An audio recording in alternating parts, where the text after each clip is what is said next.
Un jour, les gens qui ne croyaient pas en toi iront raconter partout comment ils t'ont connu. Un favori, c'est quelqu'un qui a toujours été entouré, soutenu, applaudi, chéri, choyé, tout ce que tu veux, qui a été en pôle, tu vois, le genre de personne. Mais le jour où ce soutien disparaît, il est perdu, car il tombe de haut. Il se rend compte que le soutien qu'il estimait être indéfectible, aujourd'hui, il ne le calcule plus. Ça fait mal.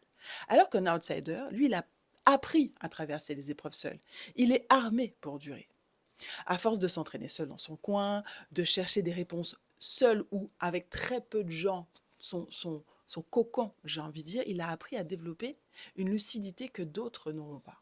Ensuite, quand le succès arrive, il sait déjà reconnaître et avoir une lecture différente, savoir qui était là avant et qui est en train de se greffer et pourquoi. Et surtout quand les coups durs arrivent, parce que c'est souvent le cas dans le sport de haut niveau, je t'apprends rien, c'est beaucoup plus de déception que de réussite, à ce moment-là, l'outsider, il est prêt.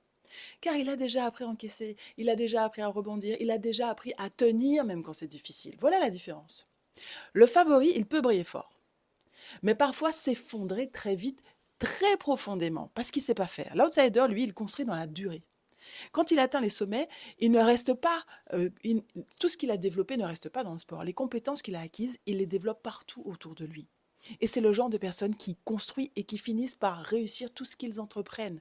Parce qu'ils savent faire, parce que le sport, c'est juste une partie de qui tu es. Ce n'est pas uniquement qui tu es. Et si aujourd'hui tu penses que tu n'es qu'un sportif, c'est bien dommage. Alors si aujourd'hui tu te sens outsider, comprends bien une chose. Ce n'est absolument pas un handicap.